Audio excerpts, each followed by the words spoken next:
Amém, irmãos. Boa noite. Graça e paz da parte de nosso Senhor Jesus Cristo. Estamos mais um culto para a glória de Deus, mais um domingo juntos, com o único intuito de engrandecer o nome do nosso Senhor, louvá-lo, adorá-lo, e por isso eu sou grato por mais essa oportunidade. Quero agradecer a presença de cada um dos irmãos que se fazem presente conosco, agradecer a também aqueles que estão e irão nos ver, irão nos assistir através das redes sociais. Que Deus abençoe a vida de cada um dos irmãos.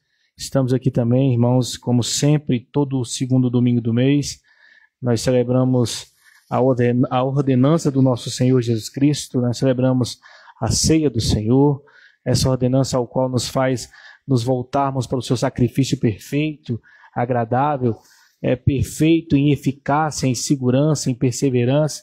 E por isso nós somos gratos, por estarmos como igreja, como irmãos em Cristo, um com Cristo, co-herdeiros, e fazendo parte dessa celebração esplendorosa que é reconhecer e lembrar da morte do nosso Senhor até que Ele venha. Amém? Por isso, nos coloquemos de pé, vamos iniciar o nosso culto orando ao Senhor, pedindo a Ele que, através do Seu Espírito Santo que está em nós, selado em nós, que nos fortifique, que nos vivifique a verdade, a justiça e a sua palavra. Amém? Feche seus olhos. Querido Deus, Pai Todo-Poderoso, mais uma vez, Pai, estamos diante de Ti, como igreja, como corpo de Cristo, unicamente e exclusivamente para adorá-lo. Nos colocar aqui verdadeiramente como servos, como totalmente dependentes de Ti, como humilde, necessitados de um Salvador, que é o nosso estado verdadeiro, única e exclusivamente pedindo, Pai, que nos fortaleça mais, que nos fortifique mais na Tua verdade, na Tua palavra, no Teu Espírito Santo, porque o Senhor mesmo disse que o Espírito está pronto, mas a carne é fraca, e por isso, Pai, nós te pedimos, fortifica-nos, Pai, na Tua verdade, porque a Tua palavra é verdade. E hoje, Pai, não menos do que os outros dias, mas num dia tão importante como a celebração do Teu sacrifício perfeito, nos fortifique, Pai, para nós estarmos verdadeiramente sintonizados no que de fato significa essa ordenança, no que de fato significa essa data, essa comemoração, essa celebração, esse sacrifício perfeito, eficaz em toda a sua soberania. Por isso te pedimos, Pai, nos dê um coração contrito, voltado ao Senhor, que o Teu Espírito Santo que habita em nós venha testificar dos louvores, venha testificar das mensagens, que tudo que permeia o culto nesta noite e em todas as celebrações venha ser para a glória do Teu nome. É isso que eu te peço, Pai, e te agradeço, no nome de Jesus. Amém. O grupo de louvor está com oportunidade, os irmãos podem se sentar.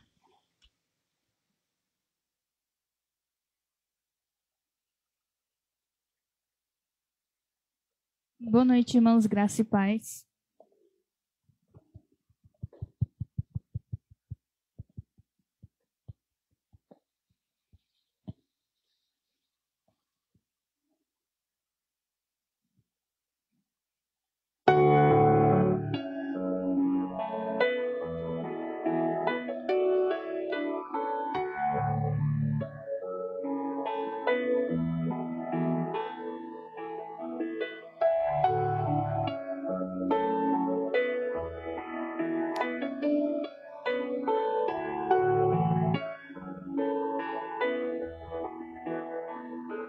Os céus proclamam as obras do Eterno, galáxias cantam de sua imensidão, e uma luz com som de glória ecoa em toda a criação.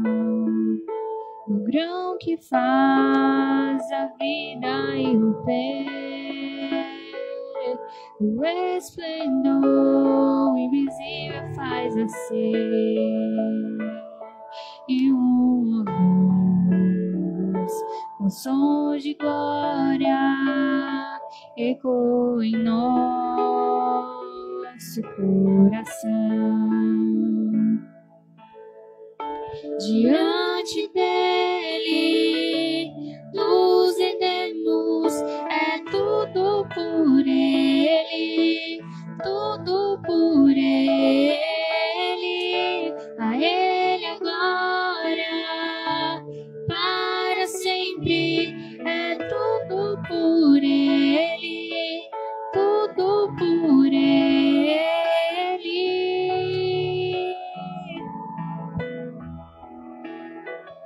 Em oração e na palavra seguiremos,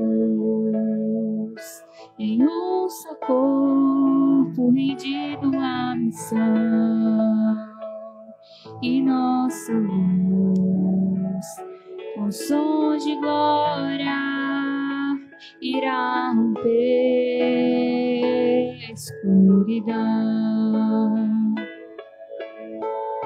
Diante dele nos rendemos, é tudo por ele, tudo por ele, a ele a glória para sempre, é tudo por ele, tudo por ele.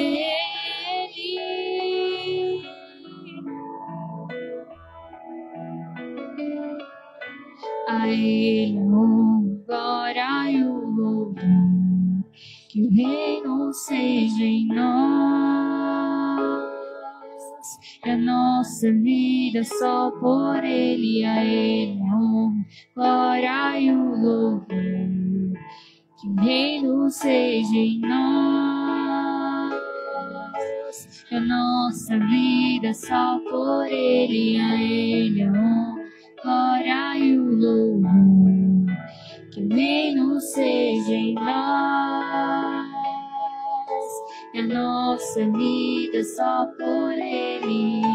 Diante dele nos rendemos, é tudo por ele, tudo por ele, a ele a glória para sempre, é tudo por ele, tudo por ele, a ele a glória para sempre, é tudo por ele, tudo por ele.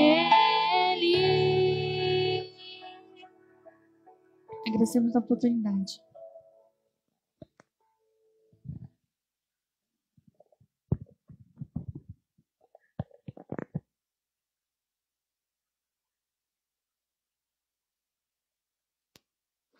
Amém, irmãos. Glória a Deus. É tudo por Ele. Tudo por Ele. Esse hino é maravilhoso. E, de fato, se estamos aqui nesta noite, se estamos aqui como filhos, se somos cordeiros, como nós dissemos aqui no início, na oração, se reconhecemos a nossa situação, se nós conseguimos enxergar a nossa atual situação como ser humano, como pecador, como falho, é tudo por Ele. Se temos algo, se temos uma perspectiva, se temos uma visão, um alvo, é tudo por Ele. Glória a Deus por isso. Amém? Sem demora, irmãos, eu gostaria de convidar os irmãos a abrirem as vossas Bíblias no Evangelho de Jesus Cristo, conforme o relato do apóstolo João. Hoje nós vamos fazer uma breve, irmãos, bem breve mesmo, reflexão. Hoje nós temos o culto de ceia, o pastor Marconel trará uma mensagem nesta noite a respeito da confiança em Deus, da segurança em Deus. Nós vimos na pregação passada do pastor que a nossa salvação está em Cristo Jesus, né? Esse foi o tema. A salvação está em Cristo Jesus. E a continuidade dessa pregação nesta noite, lá na primeira carta do apóstolo João, é justamente nesse sentido, é da confiança, da segurança. Nós vimos que a salvação está em Cristo, e agora nós temos que confiar que essa salvação está em Cristo, né? Essa é a pregação do pastor Marconel. E aprove a mim,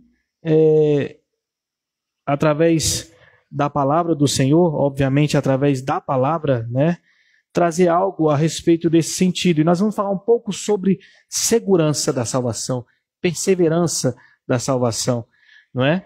Então há nada melhor do que para falar disso do que esse texto. Nós poderíamos ter usado outros como Romanos, né, lá no capítulo 8, como vários outros textos a respeito da perseverança, da segurança da salvação. Mas eu achei interessante utilizar esse porque é o próprio Cristo falando, né? Então lá no Evangelho de João, capítulo 10, nos versos 27, irmãos, até o 30, se os irmãos puderem abrir, e é aquela famosa passagem que os irmãos já conhecem, né? Os irmãos se lembram bem, antes de nós lermos aí, né, o contexto, né? Nós sabemos que aí acontece logo, nós sabemos que o Evangelho do apóstolo João, tanto quanto a carta, ele tem a intenção de instruir a divindade de Jesus Cristo, né? Então, diferentemente de Mateus, Marcos e Lucas, que são os evangelhos sinóticos, que são escritos, um escrito a judeu, outro escrito a grego, outro escrito a romano, tudo para mostrar de uma perspectiva diferente, mostrando a mesma história de Cristo, revelar Jesus como Salvador, né? João, ele vem na perspectiva de mostrar a divindade de Cristo. E o pastor Marco Anel tem nos ensinado a respeito da palavra, que o apóstolo João faz isso não de maneira aleatória, mas de maneira a combater as heresias que estavam vindo a respeito da pessoa de Jesus, né? As heresias que estavam se insurgindo dentro da igreja estavam atacando diretamente Jesus Cristo como pessoa, tanto na sua pessoa física, carne, como na pessoa espiritual. Então estavam tentando fazer uma dicotomia, esse é o termo, entre espírito e carne de Jesus, que é o famoso gnosticismo, né? E dentro desse gnosticismo nós vimos que o pastor Marco Anel nos ensinou várias outras vertentes. Então o próprio evangelho também vai narrar isso. Nós vimos isso lá no capítulo 1, quando ele inicia com aquela famosa genealogia, mas ele mostrando que no princípio ele era o verbo, e o verbo estava com Deus, e o verbo era Deus, mostrando que a genealogia de Cristo, ele não é só na terra, ele vem no céu, né? Ele é antes da encarnação de Cristo, né? Esse é o ponto. E aí nós vemos que o contexto imediato desse capítulo 10 é aquele contexto ao qual onde Jesus ele está curando um cego de nascença, né? Anterior a isso, no capítulo 9, ele está tendo um embate com os fariseus, os legalistas, e aí ele entra no capítulo 10, onde ele cura um cego de nascença ali, posterior ao capítulo 9, né? Possivelmente ali na região do templo, e no meio termo está acontecendo uma festa, que é a festa da dedicação, que é uma festa que acontecia naquela época no inverno, né? Para purificação do templo depois da profanação de Antíoco Epifânio.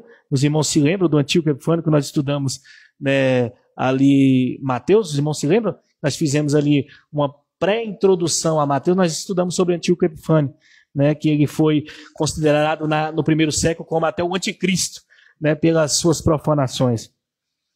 E aí, irmãos, o contexto é esse, o contexto de conflito e confronto entre Cristo e os fariseus, entre Cristo e os legalistas, né? E aí Cristo começa a dar uma aula de salvação, segurança da salvação, eleição inclusive, né? De eleição, de chamado de salvação e de segurança da salvação.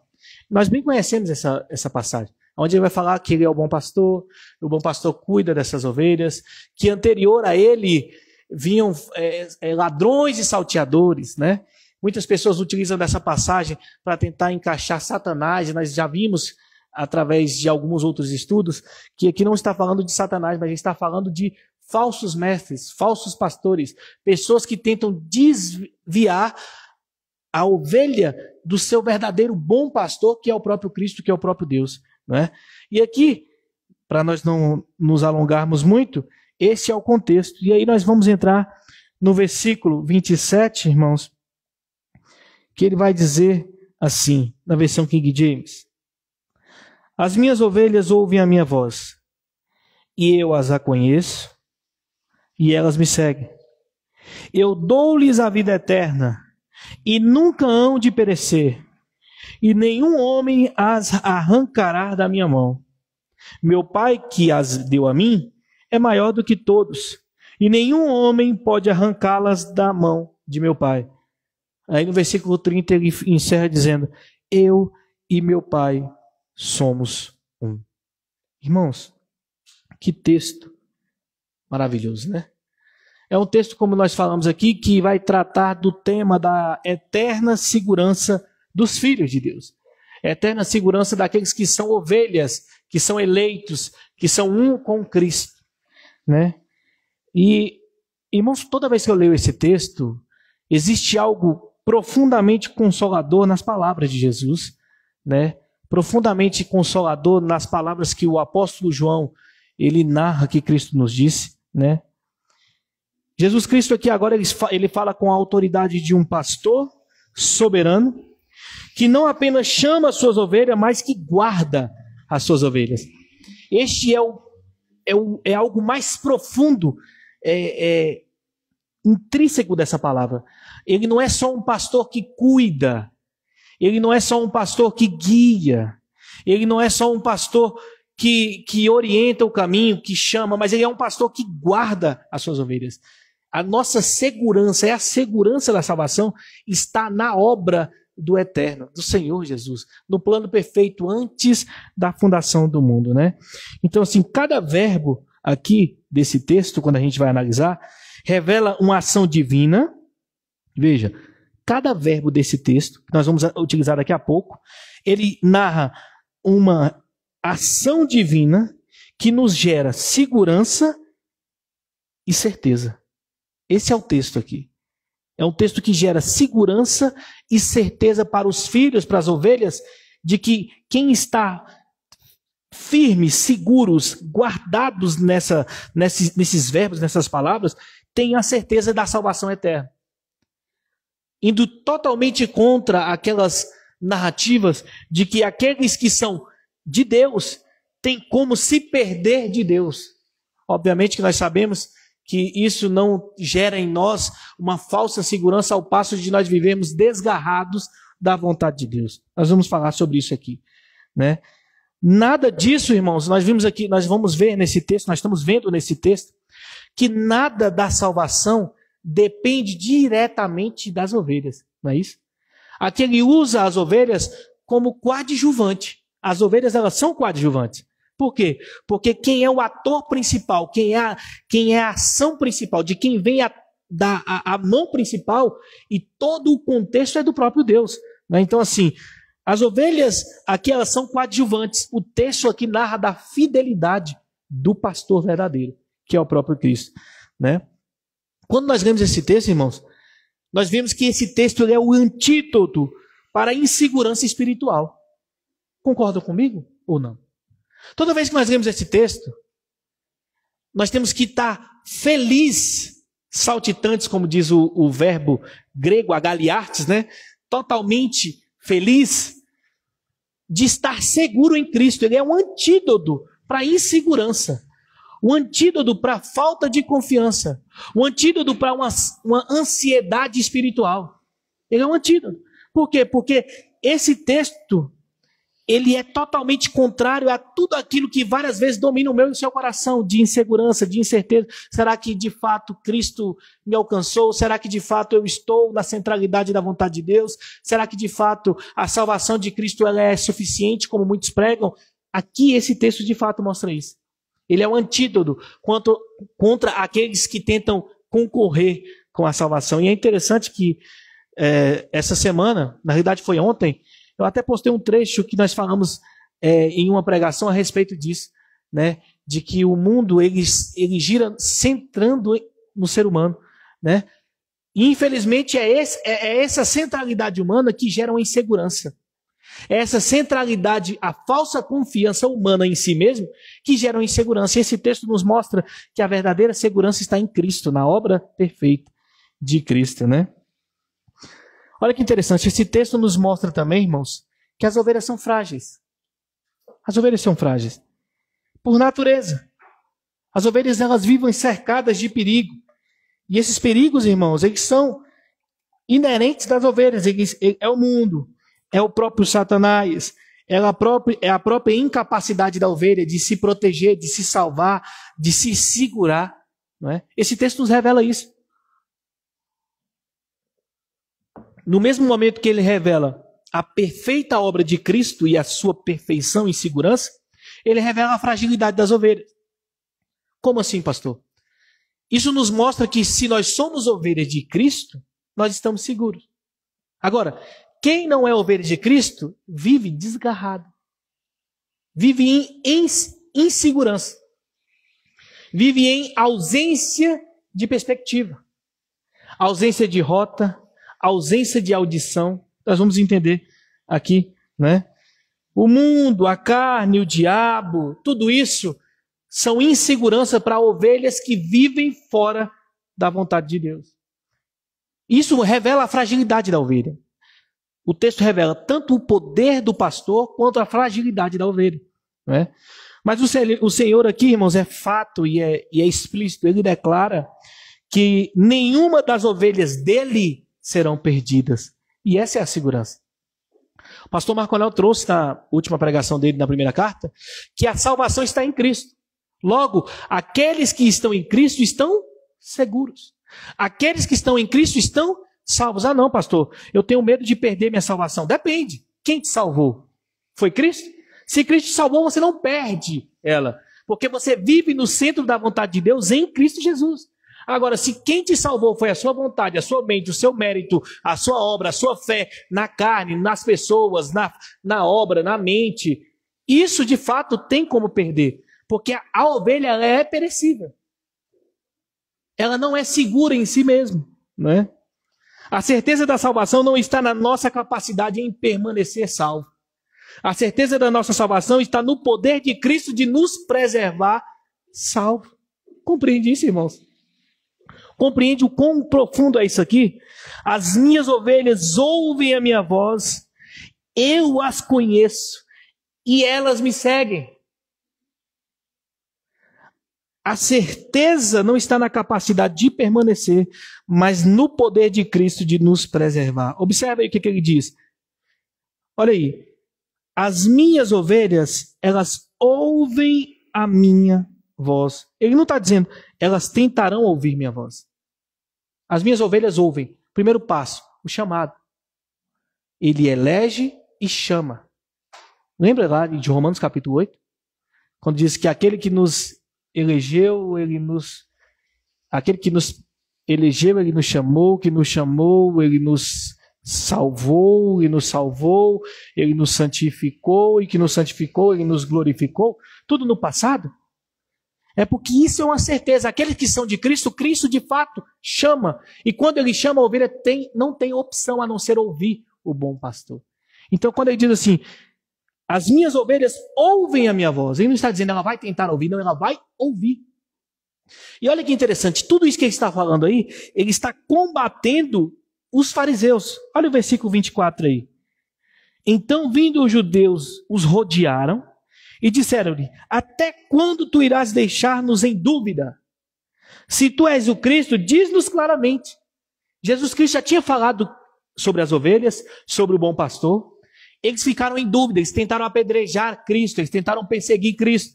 E aí rodearam Cristo e falaram assim, até quando vocês vão deixar a gente em dúvida? E aí Jesus responde, olha o que ele diz aí. Ó. Já vos tenho dito e não credes. As obras que eu faço em nome do meu Pai, essas dão testemunho de mim. Mas vós não credes porque não sodes minhas ovelhas, como eu já tenho dito. Aí ele começa. Olha que interessante. Jesus Cristo deixa claro, irmãos, que aquelas pessoas que vivem aquém da palavra, aquém do evangelho, vivendo segundo as suas próprias concupiscências, vivendo segundo os seus próprios corações, vivendo em conformidade com o mundo, elas simplesmente não são ovelhas. Obviamente, irmãos, nós sabemos que muitas pessoas estão a um passo do chamado. Obviamente, nós sabemos que muitas pessoas ainda ouvirão, ainda serão chamadas. Elas são eleitas, estão guardadas na perseverança de Cristo, mas serão chamadas no momento oportuno de Deus. Nós sabemos disso. Obviamente, muitas pessoas hoje vivem nos seus próprios corações, nas suas próprias concupiscências, mas ouvirão a voz como eu e você ouviu em uma hora das nossas vidas. Mas o que essa passagem nos está mostrando aqui é que todas aquelas pessoas que vivem até o fim, aquém da verdade, aquém de Cristo, aquém do Evangelho, aquém das obras da salvação, estes não são ovelhas. Porque todos que são ovelhas ouvem a voz. Em um momento oportuno. Talvez ouvem no nascimento, talvez ouvem na dificuldade, talvez ouçam na doença, no problema do matrimônio, talvez ouçam no problema do trabalho, talvez ouçam na felicidade, talvez ouçam de berço, talvez ouçam pela própria mãe, pela família. Tudo é o tempo de Deus. Mas a certeza é de que, meu irmão e minha irmã, é de que quem é ovelha ouvirá. Veja isso. Veja isso. Não tem como dizer, não, ele não teve tempo. Não, ele não foi alcançado porque vivia distante. Lembra que Romano diz que até a natureza testifica da glória de Deus?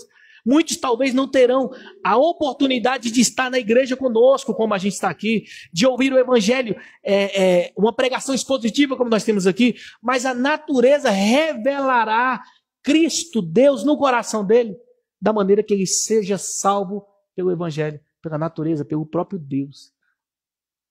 Então as ovelhas ouvem a voz. Olha que interessante, irmãos. As minhas ovelhas ouvem a minha voz e eu as conheço. Veja, irmãos, Jesus Cristo não está falando aqui que elas ouvem a voz e depois disso Cristo aceita. Não. Cristo já conhece essas ovelhas. A segurança está no poder. Elas não tentarão me seguir, elas me seguem. Ele não tentará conhecer, ele não conhecerá depois. Tudo isso é um fruto da eleição eterna. Tudo isso é um fruto de um plano perfeito e salvífico anterior. Então, olha aí. Elas ouvem a minha voz, eu as conheço e elas me seguem. Jesus Cristo não está falando aqui, irmãos, que as ovelhas tentam seguir. Vocês estão entendendo a palavra? Tudo isso, irmãos, é uma segurança perfeita. Olha aí. Elas me seguem. Não é, elas tentam me seguir. Eu lhes dou a vida eterna. Veja o texto. Eu lhes dou a vida eterna e nunca hão de perecer. Olha que tudo isso, irmãos, são afirmações. Elas me ouvem, eu as conheço, elas me seguem, eu lhes dou a vida eterna. Não, aqui não tem de maneira nenhuma tentativa ou uma falsa segurança. Tipo assim, não, se ela quiser me ouvir, ela me ouve. Não, se ela quiser me seguir, ela me segue. Se ela não quiser, ela faz o que ela quiser. Não, irmãos. Aqueles que são de Cristo, aqueles que são ovelhas de Cristo, eles ouvem. E eles ouvindo, testifica de que Cristo o conheceu de antemão. E Cristo conhecendo, ela segue. E seguindo, testifica a vida eterna.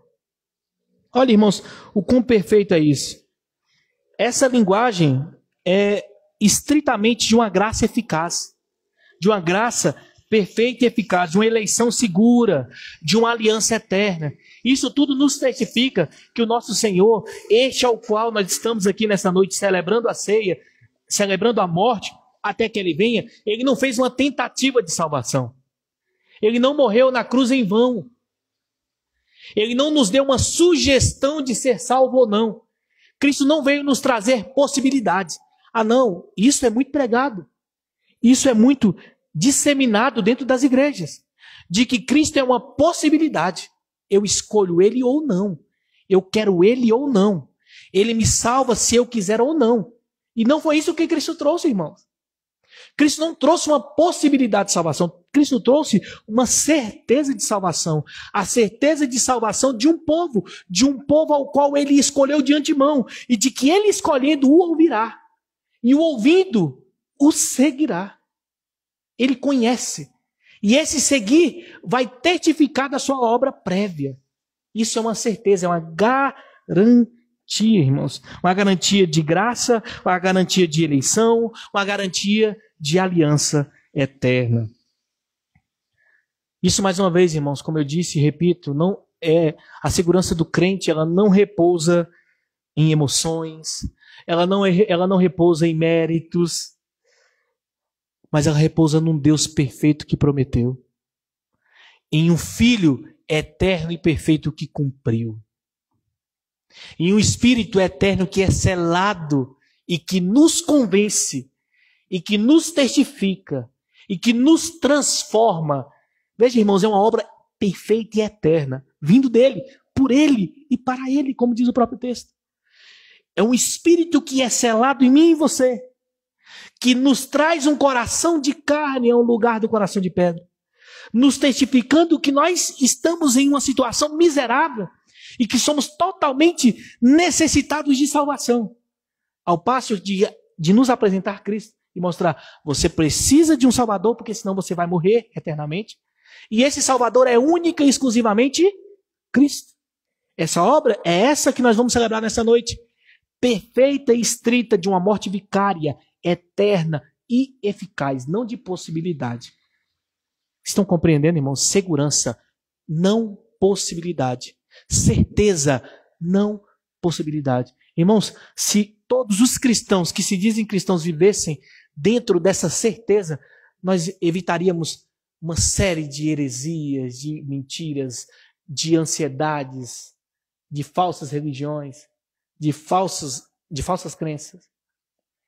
Se muitos crescem nessa certeza de salvação, nessa certeza de segurança, nós evitaríamos muitas coisas. Como eu disse, irmãos, a segurança do crente não está em mérito nem em emoção. Não é emocionalismo. Não é meritocracia. Não é porque eu chego aqui e começo, oh meu Deus, e todo mundo começa a gritar. Você não é salvo por isso. Ah, todo mundo vai para um lado, todo mundo vai para o outro. Não é isso que salva. Ah, se você fizer isso, você vai ser salvo. Se você for bom, se você der isso, se você trouxer isso à casa de Deus. Não é isso, irmãos. É Cristo. Cristo é suficiente. É a obra de Deus, é suficiente, irmãos. Ninguém as arrebatará da minha mão. Olha aqui, irmãos. Eu dou-lhes a vida eterna e nunca hão de perecer. Nenhum homem arrancará da minha mão. Tem palavra melhor do que essa, irmãos? É justamente sobre essa segurança, irmãos. Pastor Marco Anel está trazendo isso aí. A salvação está em Cristo Jesus e isso nos segura perfeitamente. É justamente sobre essa segurança, é uma convicção firme de que pertencemos a Deus e de não só pertencermos a Ele, de estarmos guardados nele. Entende isso, irmãos? Ah, não, eu creio em Cristo, eu sou filho de Deus, mas vivo ansioso, com medo de titubear, vivo ansioso, com medo de estar nele ou não. Não, irmãos, nós somos filhos e estamos guardados nele, e isso depende dele. É obra dele, obviamente. A nossa vida, a nossa postura, a nossa santificação testificará esta obra, de fato. Né? É isso, irmãos, essa convicção firme de pertencer a ele. Quando João encerra aqui, né, esse texto, e é a forma que João está encerrando a primeira epístola dele, que o pastor Marco Anel está trazendo, né, é justamente mostrando a segurança dele. O pastor Marco Anel não vai terminar nesta noite a primeira epístola, né? Mas é esse o texto do capítulo 5. É a salvação em Cristo e a segurança, né? Assim como Jesus falou às ovelhas dele, né, sobre a autoridade, o apóstolo João vai escrever na epístola dessa mesma forma aos crentes, com esse mesmo propósito, né? Saber que nós temos a vida eterna e essa vida eterna não depende de mim e de você, depende de Cristo. E que nós temos que confiar, viver confiantes, guardando-nos do pecado, vivemos em santificação, crendo que essa obra é perfeita e eficaz. Amém, irmãos? E é nesse evangelho, irmãos, que João nos mostra que o verdadeiro pastor garante a salvação. Hoje estou eu aqui, nesse lugar, com o propósito de estar como um propagador da palavra de Cristo. Mas, de fato, quem é o bom pastor? Cristo. Ele é bom. Ele é o único bom pastor.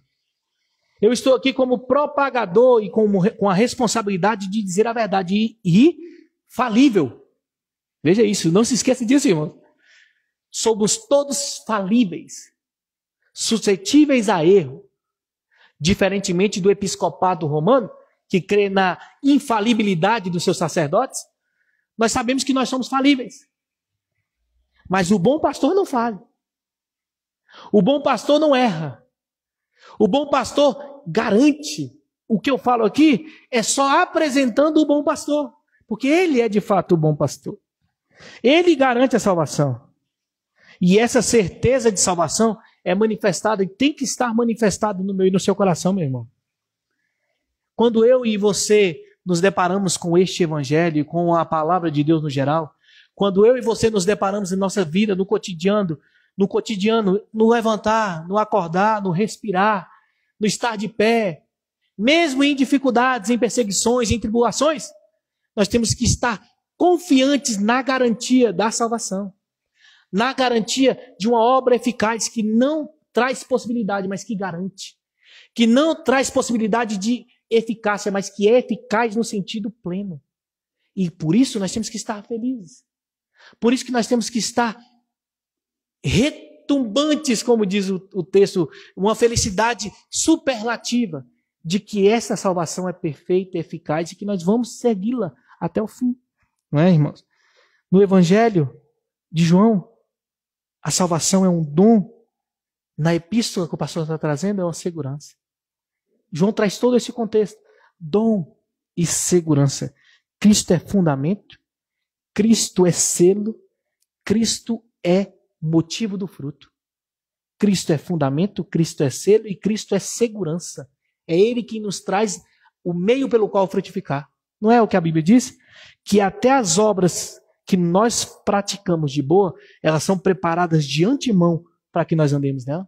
Então Cristo é o fundamento, Cristo é o selo e Cristo é a frutificação. Ele é a segurança completa, irmãos. Então, quando nós lemos o texto, meu Pai a deu a mim e é maior do que todos, e nenhum homem pode arrancá-los da mão de meu Pai. Eu e o Pai somos um. Cristo só está fundamentando e ratificando aquilo que ele tinha dito dos versículos anteriores, do versículo 7 até o versículo 18, não é? E aí tiveram dúvidas, e aí ele ratificou, falando, olha, se vocês não estão escutando, se vocês não estão crendo em mim, únicos exclusivamente significa que vocês não me conhecem. E se vocês não me conhecem, vocês não são minhas ovelhas. Sabe por quê? Porque as minhas ovelhas ouvem a minha voz. Sabe por quê? Porque as minhas ovelhas ouvem a minha voz e eu conheço as minhas ovelhas. E quando elas ouvem a minha voz e eu conhecendo, elas me seguem. E elas me seguindo, tenha certeza de que eu lhes dou a vida eterna.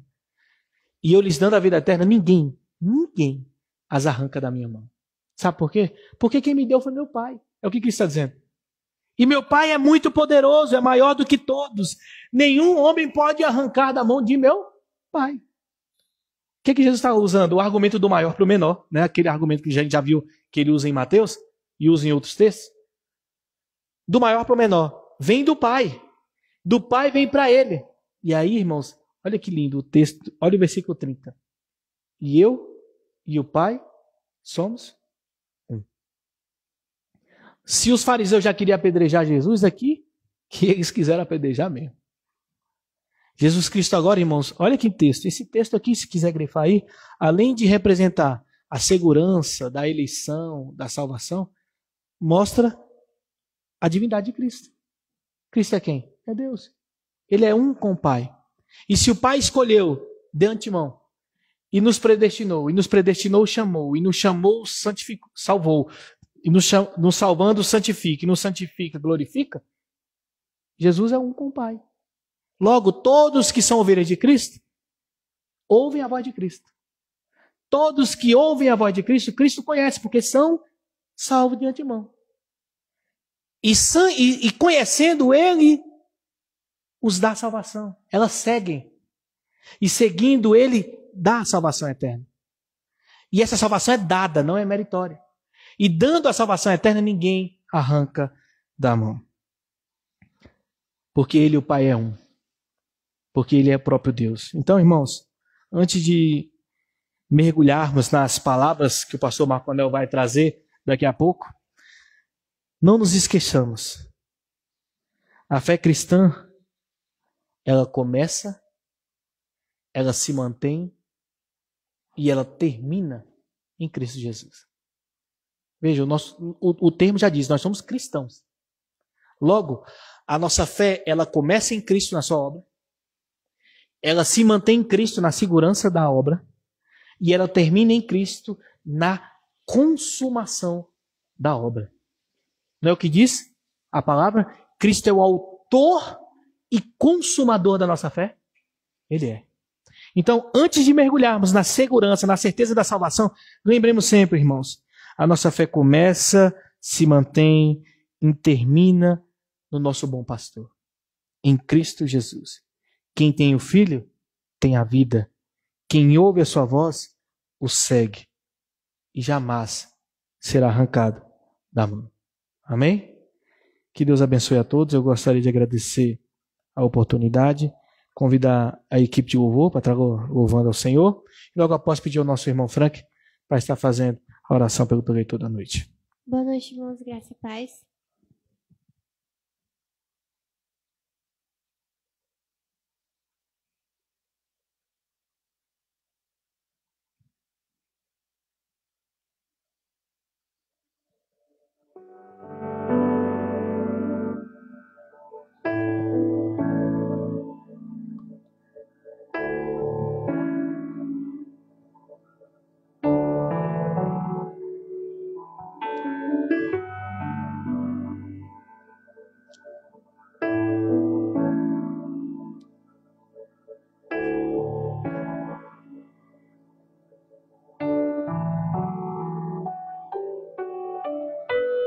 Não entendo o meu próprio agir.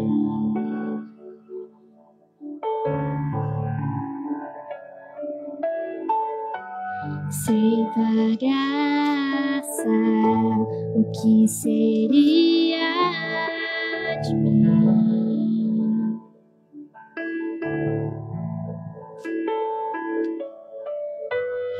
Não entendo o meu próprio agir.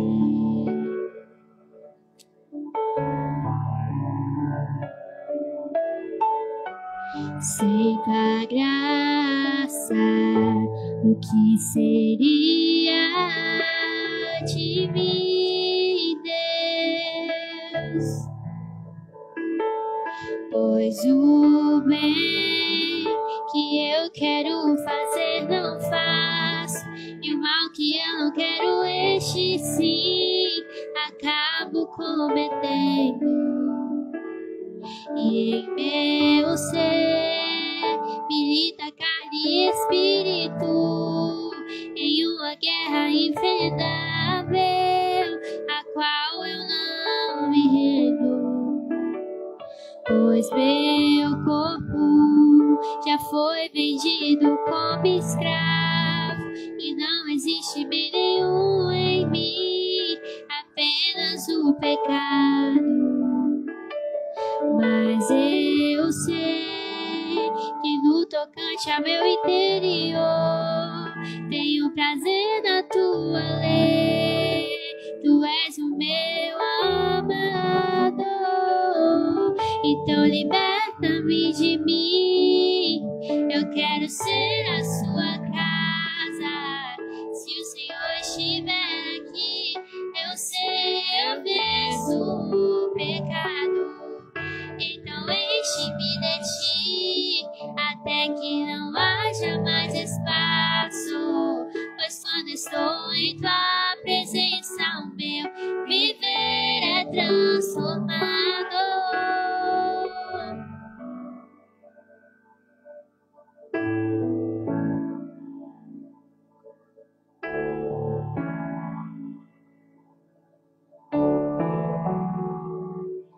Pois o bem que eu quero fazer não faço, e o mal que eu não quero, esse sim acabo cometendo. E em meu ser milita carne e espírito, em uma guerra não me rendo, pois meu corpo já foi vendido como escravo e não existe bem nenhum em mim, apenas o pecado. Mas eu sei que no tocante ao meu interior tenho prazer na tua lei. Tu és o meu amador, então liberta-me de mim. Eu quero ser a sua casa. Se o Senhor estiver aqui, eu sei, eu venço o pecado. Então enche-me de ti, até que não haja mais espaço. Pois quando estou em tua presença, o meu viver é transformado.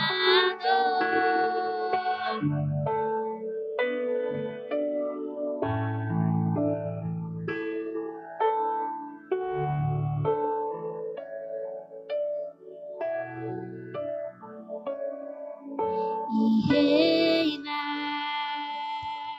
o Espírito sobre a carne.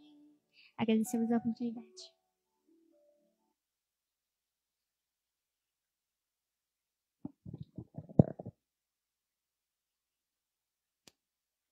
Amém, graça e paz, igreja. Vamos ficar de pé, vamos orar pelo preletor dessa noite, pastor Marconel. Amém. Senhor, nosso Deus, nosso Pai, graças te damos a Deus. Te agradecemos porque o Senhor tem falado conosco nesta noite. Nós te pedimos, ó Deus, que o Senhor continue falando através da vida do pastor Marconel. Nós te pedimos, ó Deus, que o Senhor venha iluminar o nosso entendimento, que nós possamos, ó Deus, assim como acabamos de cantar, que tenhamos prazer na tua lei, que tenhamos prazer na tua palavra, que nós possamos, ó Deus, expressar essa gratidão estudando a tua palavra, buscando a tua verdade. E por isso, ó Deus, nós te pedimos que o teu Santo Espírito nos ajude nesse momento a compreender tudo aquilo que o Senhor quer falar conosco neste momento. Abençoa a vida do pastor Marconel, que ele continue buscando a tua presença, que ele continue buscando, ó Deus, o entendimento da tua palavra, que o Senhor continue usando ele como instrumento para trazer as tuas verdades à tua igreja, Pai. Abençoa a sua casa, a sua família, dê saúde para ele, dê tranquilidade e que ele possa, Deus, desenvolver o seu ministério conforme o teu querer e a tua vontade. É o que nós te pedimos nessa noite, em nome de Jesus. Amém.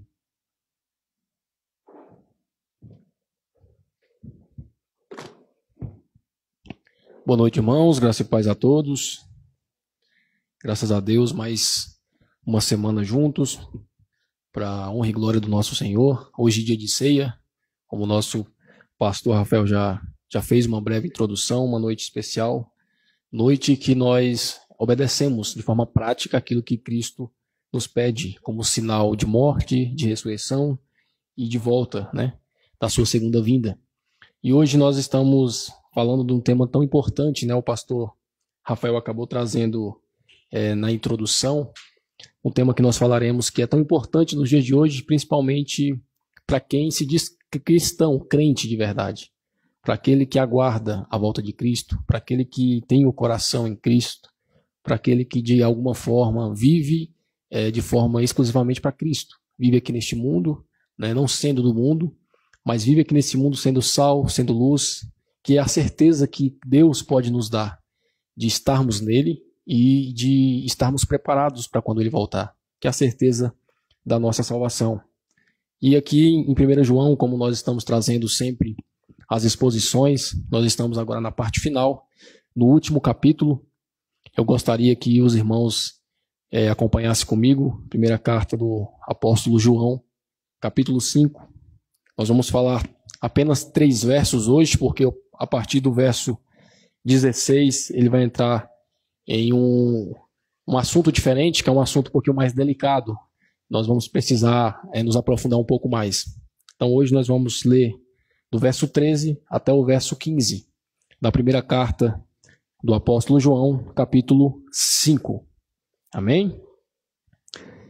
O tema dessa noite, irmãos, está ligado à certeza que nós temos de vida eterna e à confiança que nós temos na oração, que é parte da graça de Deus, né? É parte da graça que Ele deixou aqui neste mundo. Então, antes de nós entrarmos no texto, nós precisamos lembrar que João está escrevendo a uma igreja no final ali do 1º século, a uma igreja que é fundamentada pelos apóstolos, uma igreja que é uma igreja verdadeira, que tem os seus princípios bem fundamentados, que tem a sua doutrina bem feita, bem colocada, mas que, como em toda igreja, não é diferente na igreja em que João, para a igreja em que João escreve, nascem erros, heresias. As pessoas, muitas vezes, elas não se contentam apenas com a palavra, apenas com a doutrina, apenas com aquilo que a Bíblia nos orienta. As pessoas, elas são humanas e elas querem experiências, elas querem saber mais, elas querem algo a mais. E nós vimos aqui, já temos falado aí já há algum tempo, desde a primeira carta, desde o início ali do capítulo 1, que a igreja ela estava ali num ambiente onde havia crescido dentro dela o gnosticismo, dentro das suas várias vertentes, né, dos seus vários braços. E o apóstolo João, não diferente de outros apóstolos, ele sempre escrevia para as igrejas para, de alguma forma, fundamentar, exortar, corrigir os erros, né? E aqui nesta carta nós já vimos que não só correções do apóstolo, mas também direcionamento, combate a heresias, né? E ele continua dentro desse tema.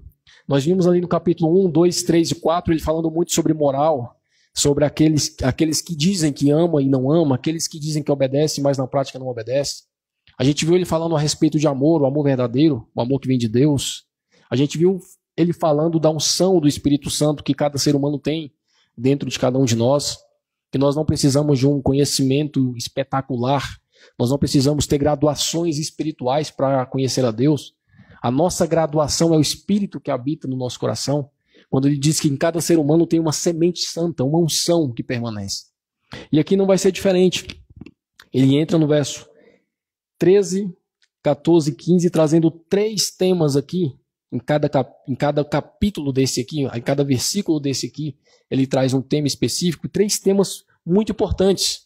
A gente vai ver aqui que no capítulo 14, ele vai falar sobre a segurança que nós temos de vida eterna. No capítulo 13, né, no capítulo 14, ele vai nos mostrar a confiança que nós temos na oração. Que a oração ela deve ser feita. E o capítulo 15, ele vai dizer que nós somos ouvidos. Então são 3, vamos dizer assim, 3 temas importantes para nós que somos cristãos aprendermos sobre isso. Eu vou ler na versão da King James, eu gostaria que os irmãos acompanhassem comigo, independentemente da versão que o irmão tem em casa, que tem aqui, os irmãos vão conseguir entender o que o apóstolo João está tentando passar para essa igreja, né, a doutrina que ele está passando. Ele diz assim no verso 13, estas coisas vos escrevi a vós que credes em o nome do Filho de Deus, a fim de que saibais que tendes a vida eterna, e para que creiais em o nome do Filho de Deus. E esta é a confiança que temos nele, que se pedirmos alguma coisa conforme a sua vontade, ele nos ouve. E se sabemos que ele nos ouve, em tudo o que pedimos, sabemos que alcançamos dele as petições que desejamos. São 3 versos aqui muito bonitos, né, dentro do nosso contexto. Mas o contexto da carta, como eu disse, é um contexto de gnósticos, de pessoas que estavam se levantando dentro da igreja trazendo muitos erros. Entre esses erros é o erro de que você não tem vida eterna. E aí quando eu trago isso para a igreja, ou quando a gente ouve isso, que é o erro da incerteza da vida eterna, a gente se espanta. Porque hoje o correto no meio cristão é você não ter certeza da sua vida eterna. O incorreto, ou a exceção, é uma igreja que prega que você é uma pessoa salva. Neste contexto aqui, é totalmente o contrário. João prega para uma igreja, para que essa igreja tenha certeza de vida eterna, no meio de um erro gnóstico levantado, dizendo que cada um de nós não temos a vida eterna enquanto não alcançarmos níveis elevados de conhecimento a Deus. A gente lê hoje, e parece que João está dizendo algo totalmente fora de contexto, fora da sua doutrina. Porque ele está falando aí sobre moral, Ele está falando sobre o Espírito Santo, ele está falando sobre Deus, ele está falando sobre Cristo, sobre sendo Jesus o mesmo Cristo, o mesmo Salvador, sendo Cristo Filho de Deus. E aí do nada ele muda. Ele diz, essas coisas vos escrevi, porque ele escreveu tudo isso para trazer uma certeza importante, fundamental, doutrinária para a igreja. Ele escreveu toda essa carta para a igreja entender que ela possui vida eterna. Olha que interessante. O que nós vemos hoje em dia, principalmente dentro da nossa igreja evangélica, é a pregação o contrário disso. É a pregação de que você não deve saber que você é salvo. É a pregação de que se você acordou hoje e você fez seu devocional, você não brigou com sua mulher, você foi para o seu trabalho, você não discutiu no trânsito, você teve um dia perfeito, sem discussão nenhuma, você não passou nenhum tipo de pecado na sua cabeça, em nenhum momento você desejou algo errado, o que é impossível, mas chegou no fim do dia e você, por algum motivo você pecou, você perdeu a salvação. Você acordou salvo, mas no fim do dia você perdeu a salvação. E no outro dia você tem que lutar de novo pela sua salvação. E no outro dia de novo, e no outro dia de novo. E você vai passar a vida toda sendo salvo e não salvo. Um dia no colo de Jesus, no outro dia no colo de Satanás. É isso que a igreja prega. Parafraseando aqui, né, trazendo aqui, lógico, com um vocabulário um pouco mais rígido. Mas é isso que nós ouvimos nas igrejas. É que você não pode ter certeza daquilo que você crê. Ou se você crê, você deve permanecer crendo e fazendo, e a salvação que você tem em Cristo Jesus depende do seu erro, depende do seu tropeço, depende da tentação que é feita sobre a sua vida. Então perceba o que João está dizendo aqui, e eu quero que os irmãos entendam a profundidade disso, porque ele está finalizando a carta. Ele está finalizando a carta, ele vai entrar agora no arremate, ele vai tentar sintetizar. Por isso que nos próximos versos ele vai falar dos pecados de morte, pecado que não é pecado para a morte. Por isso que nos próximos versos ele vai dizer que a gente sabe que todo aquele que é nascido de Deus não peca, lá no finalzinho, lá no verso 18. Ele vai dizer que nós somos de Deus e que todo mundo jaz no maligno. Ele está fazendo ali já a compilação final. Mas eu quero que os irmãos entendam que ele diz, essas coisas vos escrevi a vós, que credes, porque ele está escrevendo para o povo dentro da igreja, que é o corpo de Cristo, é a igreja verdadeira. Ele não está escrevendo para toda a igreja universal, porque a gente sabe que dentro da igreja existe o corpo de Cristo, mas dentro da igreja existe também quem? O joio, aqueles que se levantam, os falsos mestres, os falsos profetas, o falso cristão, o não convertido. E ele escreve aqui para quem? A vós que credes. Essa é a primeira informação. E ele vai dizer que vocês que creem em o nome do Filho de Deus. Nós já falamos aqui que quando João está dizendo sobre o nome, ele está falando sobre a missão. Vocês que acreditam que Cristo é aquele que veio encarnado. Vocês que acreditam que Cristo é aquele que morreu, morte de cruz, na sua carne, que ele sangrou, que ele não era um fantasma, que ele é um homem. E assim como um homem, ele foi um sacrifício perfeito, que o seu sangue foi aspergido para perdoar os nossos pecados, para nos purificar. A missão de Cristo, é isso que ele está dizendo. Eu escrevo a vós que credes em o nome do Filho de Deus, na missão do Filho de Deus, na missão de Jesus Cristo. Se você crê na missão de Jesus Cristo, que ele veio em carne, que ele morreu por você, pelos seus pecados, que ele te deu vida eterna, que ele foi morto, que ele foi ressuscitado, que ele foi assunto ao céu, que ele completou, que ele consumou a missão que foi dada a ele. Se você crê, vocês têm que saber. E é isso que o termo está dizendo aqui. A fim de que saibais, isso aqui é uma certeza, vocês precisam saber que se vocês se encaixam nesse detalhe aqui que estou dizendo, se você se encaixa aqui, você tem a vida eterna. Agora, se você não crê em Cristo, se você por algum motivo crê em um Cristo diferente desse que é pregado pelos apóstolos, se você por algum motivo crê num Deus diferente, você não tem a vida eterna. Aí sim, realmente, você está todos os dias lutando pela sua própria salvação. E aí, irmãos, aqui define e difere, ao mesmo tempo, a verdadeira religião. O cristianismo se define aqui. O cristianismo sempre pregou que você que está em Cristo Jesus, você já passou da morte para a vida. O próprio Cristo diz isso. Que você que crê em Jesus, você já foi lavado pelos pecados, lavado pelo sangue de Cristo dos seus pecados. Você era morto em delitos, você foi purificado, você foi lavado, você tem a vida eterna. Deus, ele não é um homem que se arrepende de nos dar a vida eterna. O pastor acabou de trazer, eu conheço as minhas ovelhas, eu dou a vida eterna. Deus não é um homem, um ser que dá e retira. Deus não é um ser que coloca a salvação na mão do homem. Não, a salvação está na mão dele. É isso que é a Bíblia, é essa fundamentação de todos os apóstolos. É isso que é pregado. E é isso que ele está dizendo aqui. Eu escrevo essas coisas para vocês que são crentes de verdade. Para vocês que estão aí no meio dos lobos. Mas se vocês que creem na missão de Jesus Cristo, vocês que entendem o papel fundamental de Jesus, se vocês creem dessa forma, vocês têm a vida eterna. E esta vida eterna é a certeza de que você pertence a Cristo. É a certeza de que você está nas mãos de Deus. E aí ele continua aqui, além de você crer, além de você ter a vida eterna, vocês precisam crer no nome do Filho de Deus. Aqui é interessante porque ele fala que vocês creem, depois ele repete, né? O termo no grego aqui é como se você, crendo na missão de Deus, na missão de Cristo, na missão dada por Deus a Cristo, vocês têm a vida eterna e continua crendo. E continua fazendo aquilo que ele pediu. Continua obedecendo. Não é isso que ele diz lá no capítulo anterior, no verso 2? Nós sabemos que amamos os filhos de Deus, amamos a Deus quando guardamos os mandamentos. Quando continuamos obedecendo a Ele. Mas essa continuação de obediência é um fruto de uma vida eterna colocada em nós. É fruto daquele novo nascimento, daquela semente que ele diz aqui, né? Unção que habita em cada cristão.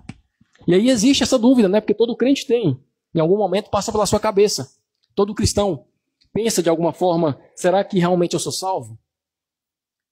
Eu preciso mudar tanto, né? Tem tanta coisa em mim que é difícil de mudar.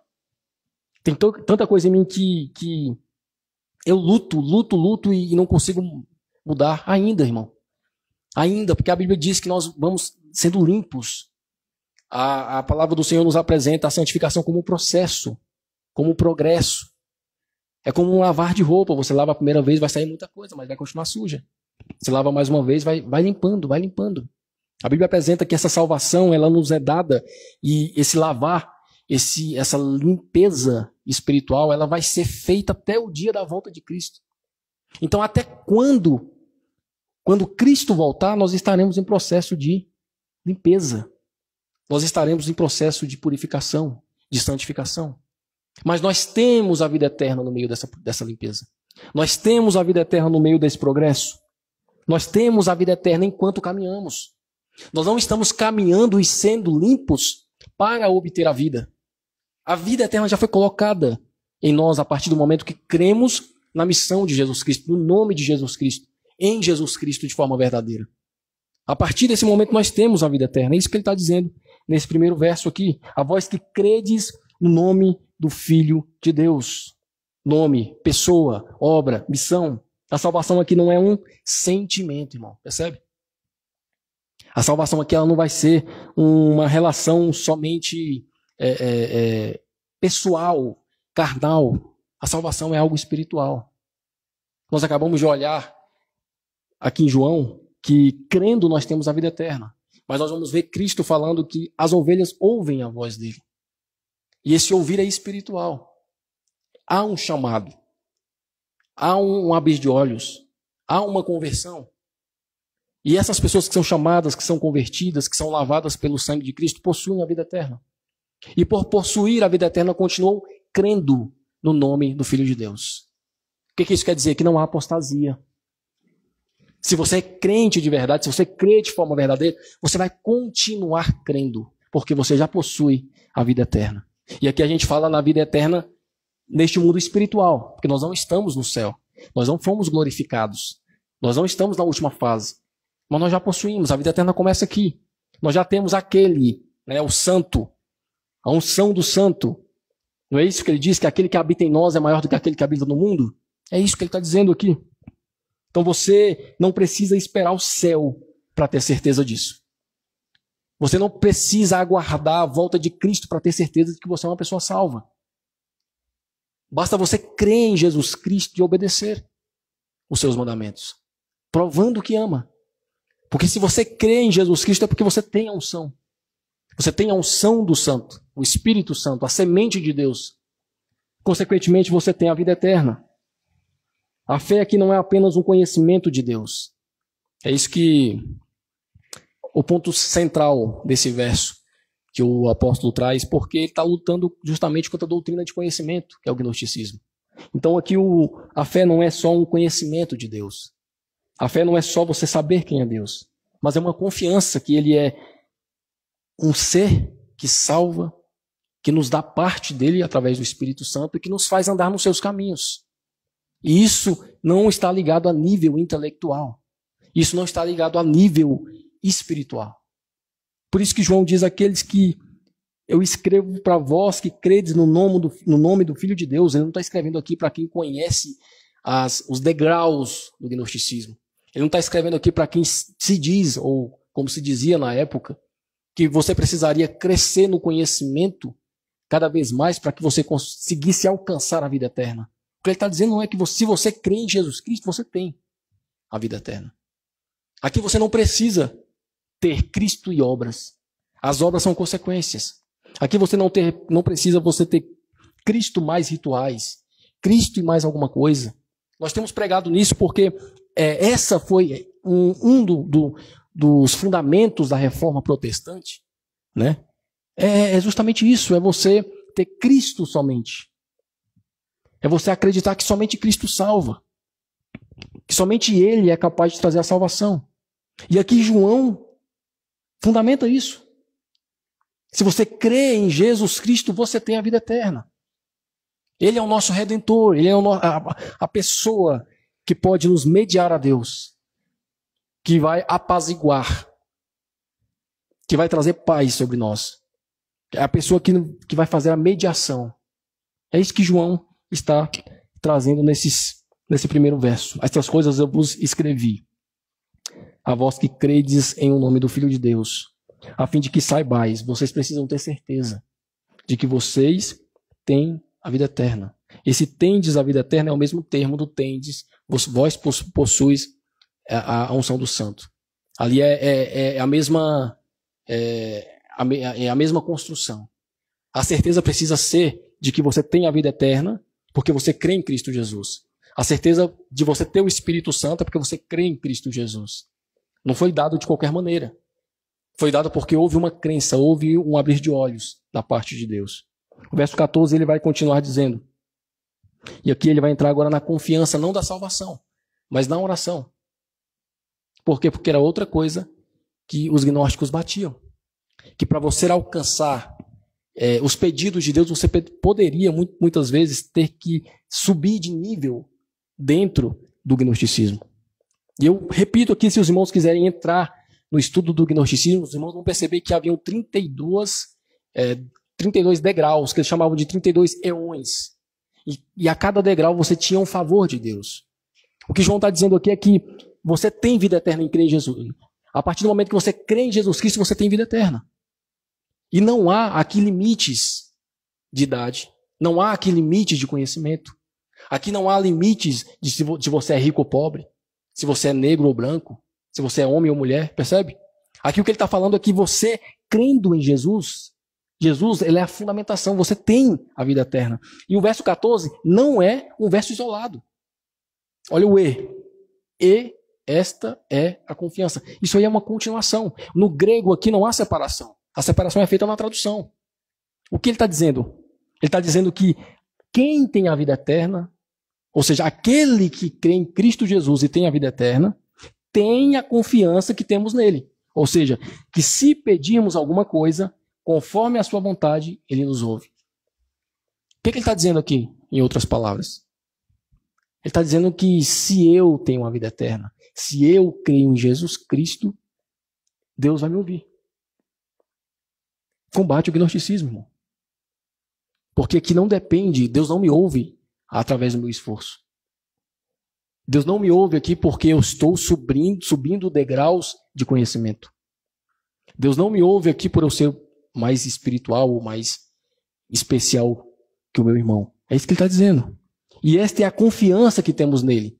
Eu confio em Deus, eu confio em Jesus Cristo porque eu sei que Ele me ouve. Porque eu sei que eu estando nele eu tenho vida eterna. Porque eu sei que eu estando nele eu possuo a unção do Santo, que é o Espírito Santo. Porque eu sei que eu estando nele, além de eu ter a vida eterna, Ele me ouve. Jesus nos ouve, irmãos. Isso é importante a gente entender. Porque muitas vezes a gente acha que por Ele não responder, ou por a gente não ouvir, melhor dizendo, a resposta, né? Ou porque a resposta não veio de acordo com a nossa vontade, Ele não nos ouviu. Ou porque Ele está demorando em responder. Muitas vezes a gente fala isso, tem que esperar. Deus não nos respondeu ainda. Deus está demorando. Nem sei se Deus me ouviu. Esta aqui é um texto, é um verso que mostra que Jesus Cristo, que Deus, Ele nos ouve. E Ele ouve de forma especial quem tem vida eterna. Quem está nele. A palavra grega aqui significa ousadia. Não é arrogância. É um pedido, é uma liberdade de acesso. É você ter ousadia em pedir a Ele. Porque você faz parte da família. Porque você é uma pessoa que é adotada da família dele. Você foi em Cristo Jesus adotado do amado. Não é isso que ele diz em Efésios? Nós fazemos parte da família de Deus. Se pedimos segundo a sua vontade. Aqui está um limite da verdadeira oração. Porque aqui, muitas vezes, nós pedimos não segundo a vontade de Deus, mas segundo a nossa própria vontade. Segundo a nossa própria carnalidade. Nós queremos utilizar de Deus o fato de Ele nos ouvir, pedindo aquilo que muitas vezes não é do agrado dEle. Mas o texto nos mostra que Ele nos ouve. Esta é a confiança que temos nele, que se pedirmos alguma coisa, conforme a sua vontade, Ele nos ouve. Ele sempre vai nos ouvir. Se a gente pedir alguma coisa segundo a vontade dele. Se a gente não pedir alguma coisa segundo a vontade dele, a resposta vai ser não. O ouvir aqui é atender. O ouvir aqui é uma resposta ativa. Não é somente escutar. Ele vai nos ouvir, ele vai nos atender. E ele deixa mais claro isso no verso 15. Então, se a gente olhar lá no Getsemane, né, antes de entrar no verso 15, Jesus ele faz um pedido para Deus. E eu acho interessante essa passagem porque é um pedido de filho para pai, de Deus para Deus, mas é um pedido negado, né? É um pedido que muitas vezes, e eu já ouvi, não sei se os irmãos já ouviram, pregações de que Deus ele não nega nada para o seu filho. Que se você pedir de alguma forma, se você insistir no seu pedido, né, que Cristo é como se fosse um garçom que estivesse à espera e você tem que tomar a iniciativa e ir lá pedir. Se você colocar Deus na parede, Ele vai te ouvir. Mas perceba, irmãos, Ele nos ouve, mas segundo a sua vontade. E segundo a vontade de Deus, a vontade de Deus ela é melhor, ela é perfeita, por mais que muitas vezes nós, com os nossos olhos e mentes limitadas, não conseguimos enxergar. A gente vai olhar lá em Getsemane, lá no jardim do Getsemane, Lucas capítulo 22, quando Jesus, fazendo aquela oração em agonia, ele diz: Pai, se possível, passa de mim este cálice. Contudo, não seja feita a tua vontade, não a minha. Perceba, uma oração do próprio Cristo sendo negada. Por quê? Porque é feita a resposta de acordo com a vontade de Deus. A gente olha de imediato, a gente acha que foi negado. Mas no fim da oração, Jesus diz: mas não seja feita a minha, seja feita a sua. Ou seja, a negação de não passar o cálice, na verdade, ele é uma resposta positiva ao final da oração de Cristo. O que Cristo estava fazendo ali na sua agonia era querer sair daquele sofrimento, só que ele sabe que é a vontade de Deus que vai ser feita. Que foi para isso que ele veio. Que foi essa a missão dada. E quando João nos diz aqui no verso 14, que nós temos a confiança nele, que se nós pedimos alguma coisa conforme a sua vontade, ele nos ouve. Mas é conforme a vontade dele. E as nossas vontades precisam estar o quê? Juntas, conectadas, ligadas à vontade de Deus. E como é que a minha vontade está ligada à vontade de Deus? Sabendo o que Ele quer de mim. Estudando a palavra. Me aprofundando no que Deus quer. Sabendo o que Ele requer de mim como homem, como marido, como filho, como irmão. Se eu sei o que Ele quer, se eu sei quais são os planos que Deus tem para mim, de acordo com a sua palavra, as coisas que eu vou pedir são coisas alinhadas a palavra de Deus. E automaticamente nós teremos resposta, irmãos. Eu trouxe uma ilustração aqui. Uma vez um missionário pediu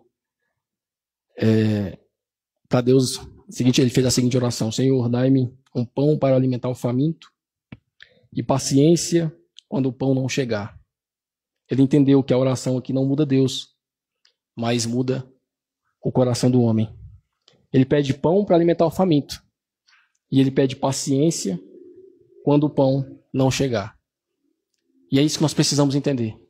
Nós precisamos fazer a nossa oração, mas ao mesmo tempo nós precisamos condicionar as nossas orações à vontade de Deus. É lícito, meu irmão, é lícito e é encorajado em toda a palavra do Senhor que você e eu pedimos. Que você e eu possamos ir aos pés de Cristo, fazer as nossas súplicas, fazer os nossos pedidos. Mas isso tem que estar alinhado com a vontade de Deus. Precisa estar alinhado com a vontade de Deus. Se você pede algo que não está alinhado com a vontade de Deus, você não entendeu o que é oração. Porque oração não é somente pedir. É pedir aquilo que Deus quer que você peça. É pedir aquilo que está de acordo com a vontade de Deus. E é isso que João está dizendo. Se nós pedirmos alguma coisa conforme a sua vontade, Ele nos ouve. E essa certeza de que Ele nos ouve, ela traz paz para o nosso coração. Olha o verso 15, o que ele vai dizer.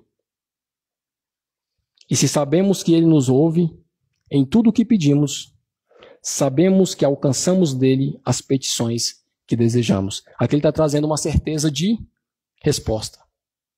Certeza de resposta. Ou seja, a certeza que ela é consequência do conhecimento de Deus. Ele sempre está dizendo aqui, sabemos. Ele está repetindo isso o tempo todo. A fé não é uma aposta. A fé não é algo subjetivo. A fé, ela é o quê? Uma convicção. É isso que João está dizendo. Sabemos que se pedimos, nós sabemos que Ele ouve. Perceba que João está destacando uma fé racional, uma fé objetiva, uma fé real. Uma convicção, quando Deus ouve, a resposta está garantida, mesmo que ainda não seja visível. Mesmo que não seja aquilo ou como nós imaginamos. Porque nós somos pessoas o quê? Limitadas. Muitas vezes contaminados pelo pecado. Não conseguimos olhar o todo como Deus vê. Não conseguimos nos analisar de forma perfeita como Deus nos analisa. Nós não sabemos nem o que pedir, irmãos. Nós não sabemos nem o que pedir. E a resposta dele é que se nós sabemos que Ele nos ouve em tudo o que pedimos, nós sabemos que alcançamos dele as petições que desejamos. Nem toda resposta vai ser sim, né? Muitas vezes a resposta é não. Muitas vezes a resposta vai ser ainda não. Muitas vezes a resposta é um sim, mas um sim diferente daquilo que eu pedi, né? Mas independente disso, a resposta ou a consequência dessa resposta sempre vai ser positiva. Ela sempre vai ser boa. A Bíblia nos apresenta isso. Lá em Romanos ele vai dizer que todas as coisas cooperam para o bem daqueles que amam a Deus.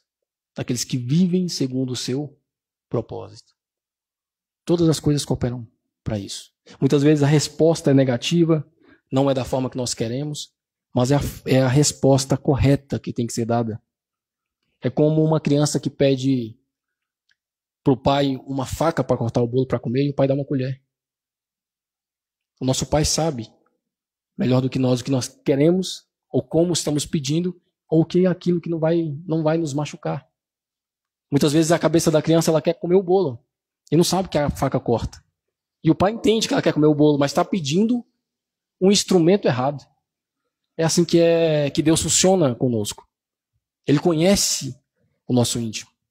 Ele conhece as nossas petições e Ele nos dá aquilo que é o correto. Que muitas vezes nós não sabemos nem pedir. Que muitas vezes nós não sabemos nem suplicar. E aí nós vamos ver aqui dos versos 13, 14 e 15 esses dois elementos que andam juntos. A certeza da salvação, que é a fundamental da fé, e a confiança na oração, que é o que nos alimenta diante de Deus. Que é o que nos faz estar mais próximos de Deus. Lembrando que o texto está sendo escrito para agnósticos, ou seja, ou contra agnósticos, né? está sendo escrito para uma igreja combatendo o gnosticismo. E esse gnosticismo que coloca entraves na sua confiança de salvação divina. Que coloca entraves ali na sua confiança em pedir, em ser ouvido por Deus. E não é diferente hoje no meio da igreja, irmãos.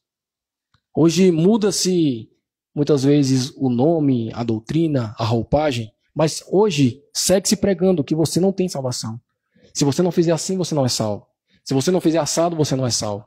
Hoje prega-se que se você tiver de alguma forma, com algum tipo de roupa, com algum tipo de pecado, Deus não te ouve. Se você andar desse jeito, Deus não vai te ouvir. Se você andar assim, Deus te ouve. Se você falar assim, Deus não te ouve. Se você falar assim com Deus, Deus te ouve. Perceba, muda-se as doutrinas, muda-se o tempo. Mas a igreja continua errando nisso. A igreja continua, muitas vezes, tropeçando em doutrinas básicas da fé. Doutrinas sobre a oração, sobre a resposta de Deus, sobre a salvação, sobre a nossa caminhada de fé, sobre a moralidade que nós precisamos ter diante de Deus, diante dos homens. Aqui quem tem certeza de salvação, resumindo esses 3 versos, o que João está dizendo aqui é que quem tem certeza de salvação, ele ora com confiança e de forma correta. O que ele está dizendo aqui é que se você tem a vida eterna, você tem confiança em Deus e automaticamente você vai orar de forma correta. Você vai orar de acordo com a vontade dele. Você vai ter confiança na oração e automaticamente você vai saber que ele vai te responder. Sabemos, é o que ele repete aqui várias vezes. Quem ora segundo a vontade de Deus, ele cresce em certeza. Porque ele sabe que Deus está ouvindo. Ele sabe que não está pedindo aquilo que só ele quer. Mas o que ele quer está alinhado com a vontade de Deus. A fé verdadeira, ela busca isso. A vontade de Deus em primeiro lugar. Não os caprichos do homem. Se você e eu oramos pelos nossos caprichos, a gente precisa tomar cuidado. Talvez a nossa fé não esteja alinhada à fé verdadeira. Talvez as nossas vontades não estão subordinadas às vontades de Deus. Talvez as nossas petições são petições que não são cristãs. Porque a diferença do cristianismo para as demais religiões é que o cristão ele pede segundo a vontade de Deus. As outras religiões, as pessoas pedem segundo as suas próprias vontades. E o ídolo, ou Deus daquela religião, tem que fazer a vontade do homem. O cristianismo não é diferente. É o homem que se subordina, é o homem que desce e que pede de acordo com a vontade de Deus. É o Deus que está no controle que diz sim e não. E aqui João está deixando claro. Porque se você tem a vida eterna, se você crê na missão de Jesus Cristo, você tem confiança em Deus, você tem confiança em Cristo e automaticamente você vai pedir aquilo que é de acordo com a vontade de Deus. É isso que João está dizendo. É isso que João, de forma simples, nesses 3 versos, nos orienta. Aplicação rápida para a gente finalizar.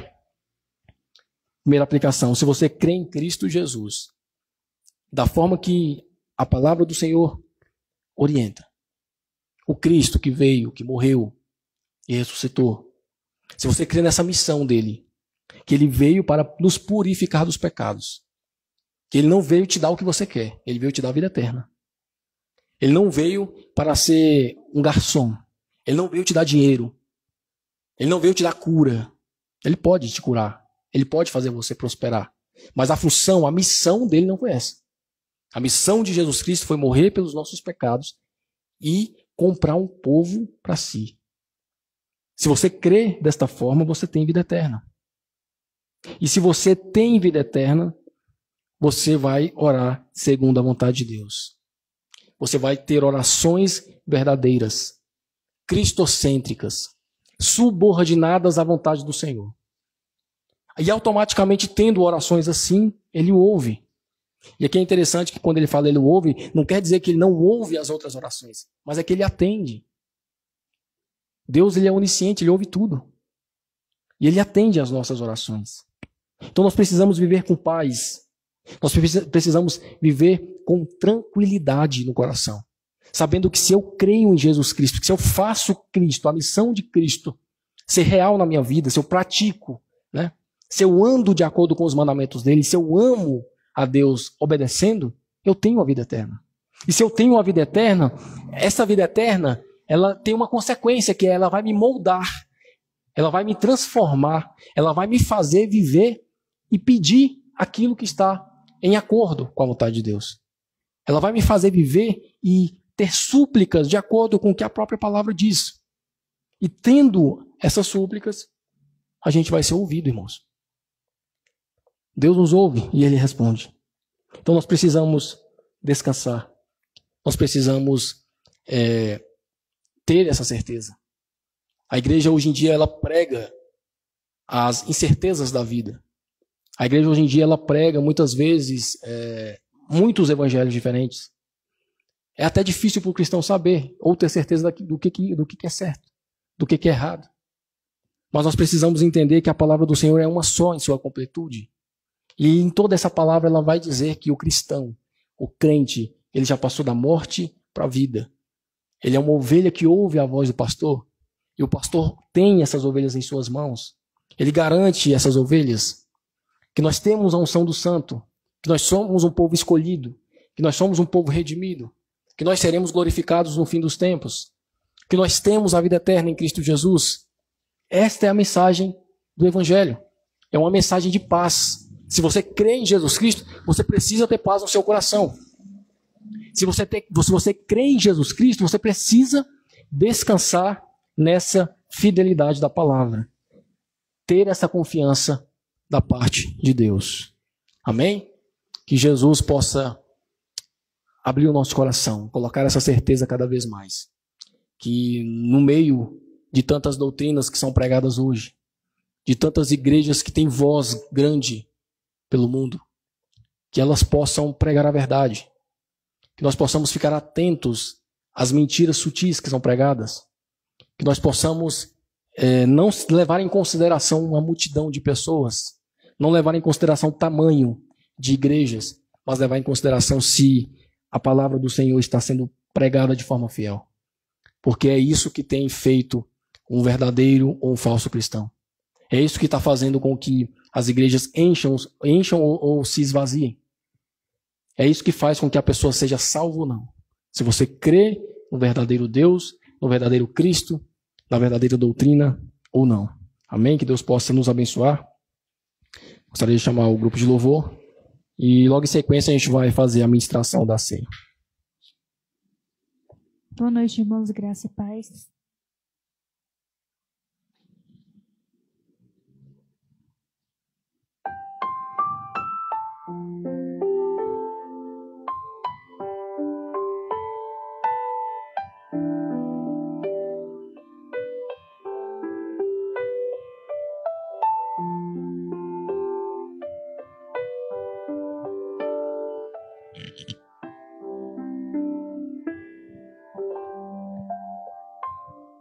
A tua palavra escondi, guardada no meu coração, pra eu não pecar contra ti, Senhor. A tua palavra escondi, minhas vestes no sangue lavei, e das tuas águas bebi, pra ser uma oferta agradável a ti, minha vida a ti consagrei. Meus dons e talentos são pra te servir, meus dons preciosos são teus. Não vejo razão na minha vida sem ti. Tu és meu Senhor e meu Deus. Assim como o fogo refina o ouro, vem tua obra em mim completar, até que o mundo passe.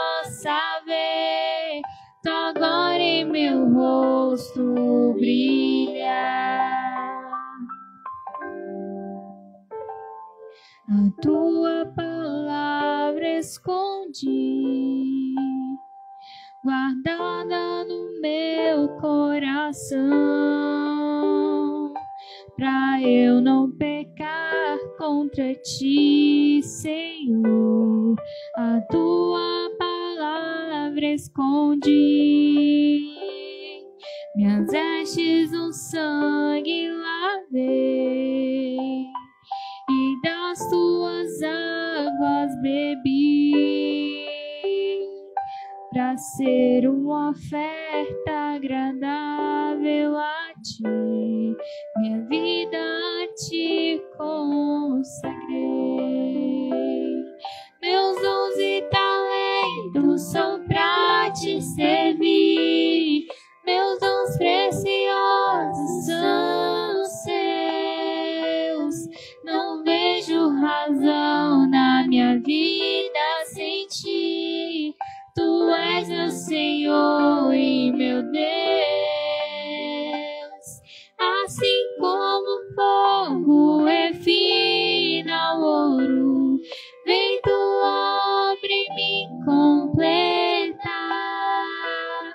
até que o mundo possa ver tua glória em meu rosto brilhar, até que o mundo possa ver sua glória em meu rosto brilhar. Agradecemos a oportunidade.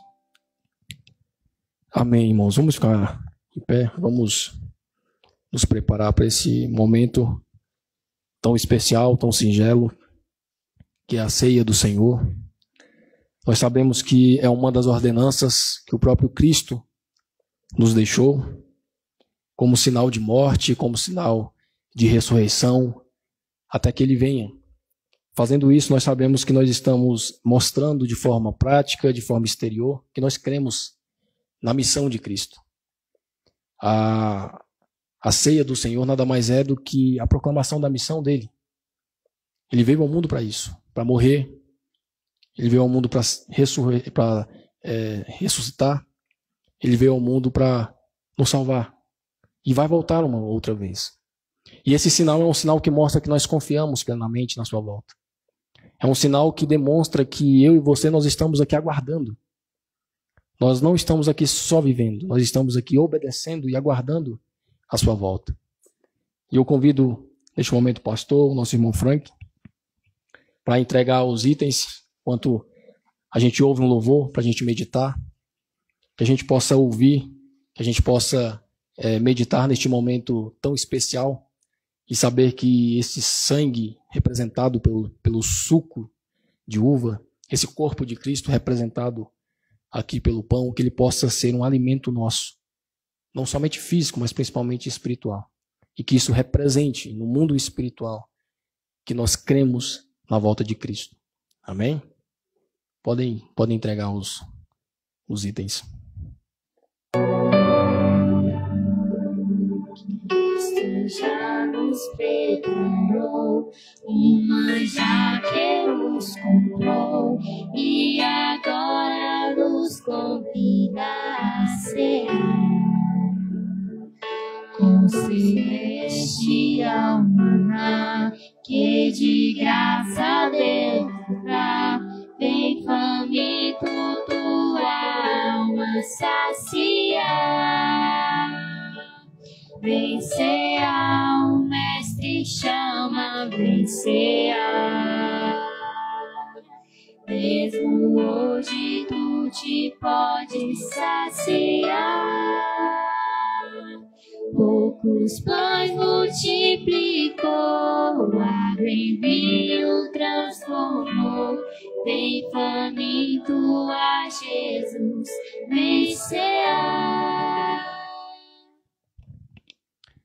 Amém. Porque eu recebi do Senhor o que também vos entreguei, que o Senhor Jesus, na mesma noite em que foi traído, tomou o pão, tendo dado graças, ele partiu e disse: tomai e comei, isto é o meu corpo, que é partido por vós.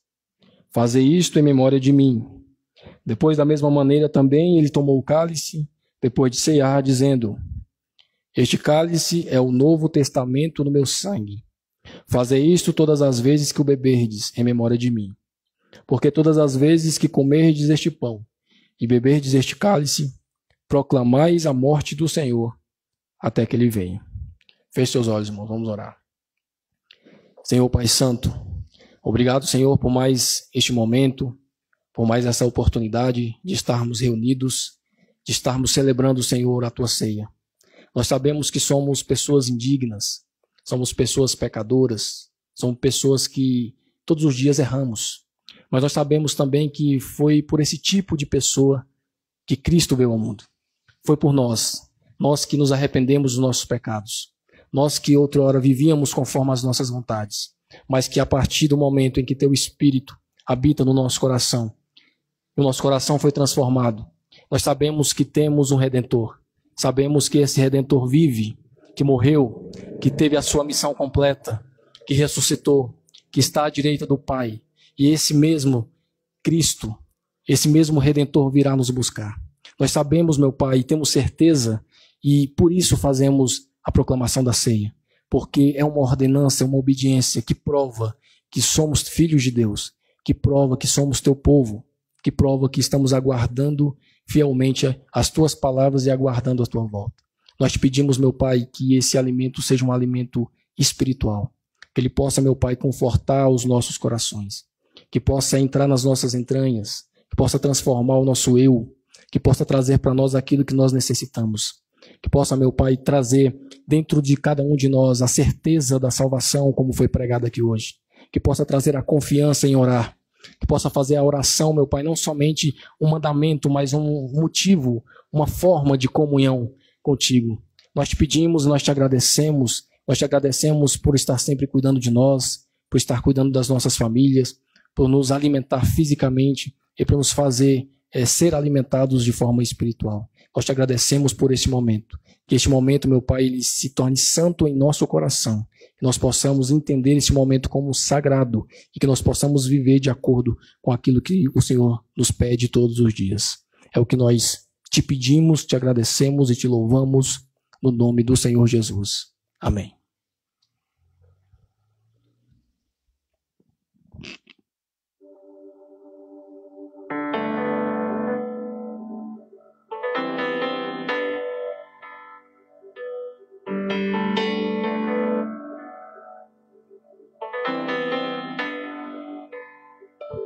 Te amo, Deus,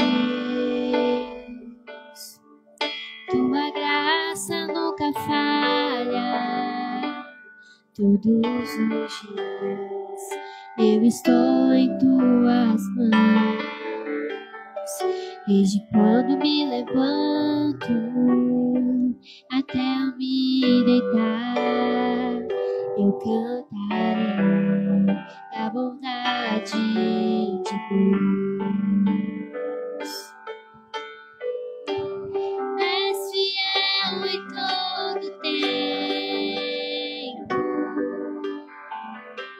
em todo tempo Tu és tão bom.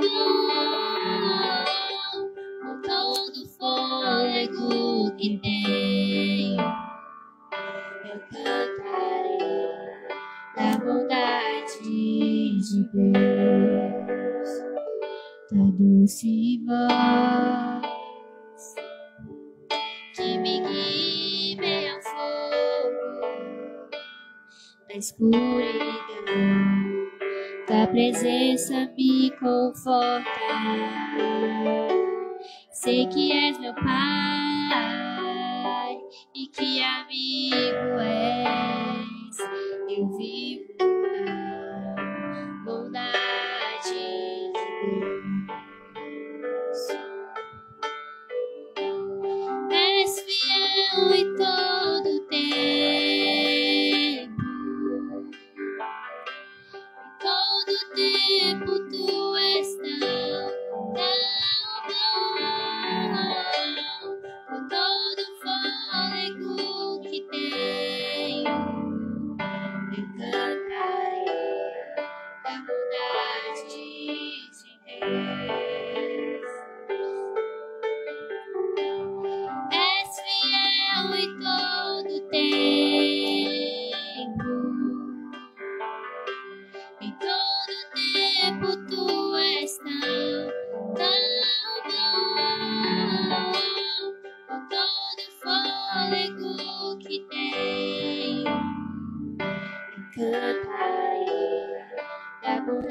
de Deus. Agradecemos a oportunidade.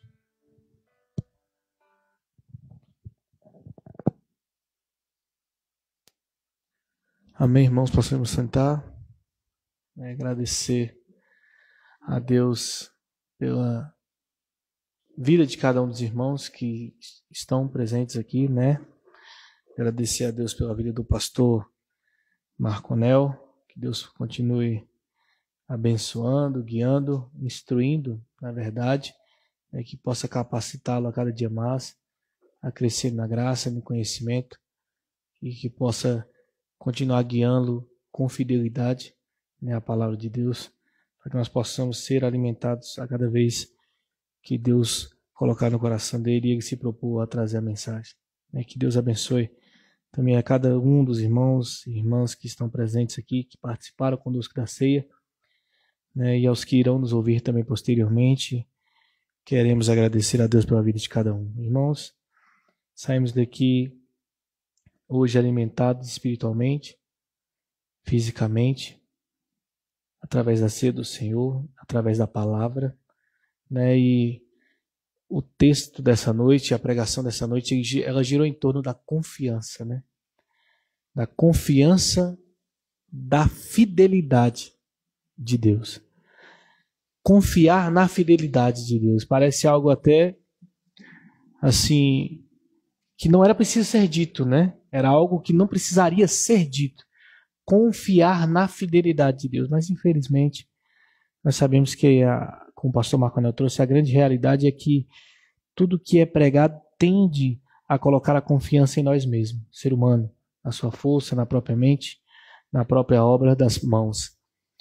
Mas, graças a Deus, que a salvação, que a regeneração, que é o chamado, que a santificação e a glorificação depende de Deus.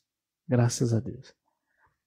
E cabe a nós, meus irmãos e minhas irmãs, como o pastor Marconel trouxe aqui, de estarmos na centralidade do Evangelho como ovelhas, como filhos, como totalmente dependentes, confiando nessa fidelidade, confiando nessa segurança, confiando em Cristo Jesus, confiando na obra da sua salvação, da sua redenção, e que de fato nós possamos viver aquilo que pregamos, né? Porque se pregamos que somos filhos de Deus, se pregamos que somos cristãos, cordeiros com Cristo, um com Cristo, se ceiamos, se celebramos a sua morte, a sua ressurreição e a sua vinda, aonde é que tem que estar a nossa confiança? Na fidelidade dele, na salvação perfeita, plena e eterna dele. Não na possibilidade, mas na certeza. Não no talvez, mas na certeza. Amém, meus irmãos? Que nós possamos estar certos da salvação. Que nós possamos estar certos da obra perfeita de Cristo. E que essa obra perfeita de Cristo não venha nos trazer uma falsa certeza, que também é um problema. A falsa certeza de que é salvo, mas não vive conforme os mandamentos. Aí não é salvo. Não é? Jesus Cristo diz, pastor Marconel trouxe aqui, aqueles que amam, obedecem aos mandamentos. Então, não existe falsa certeza naqueles que não vivem conforme o mandamento. Então, viver conforme o mandamento é fruto da salvação eterna que vem de Deus. Então, se eu vivo conforme o mandamento, não é mérito, é fruto. É exteriorizar aquilo que previamente de antemão Deus nos fez. Amém? Nós vivamos na certeza da salvação e que nós vivamos na certeza da santificação da obra de Cristo. Amém? Que Deus abençoe a todos. Gostaria de chamar os irmãos agora mais uma vez a ficar de pé. Vamos orar, finalizar o nosso culto. Agradecer a Deus. Agradecer por mais esse início de semana, né? Hoje estamos iniciando mais uma semana. Meus irmãos, estamos aí indo para a metade do mês de novembro já, não é verdade? O ano passou voando. Como sempre, parece que cada dia mais está passando mais rápido, né?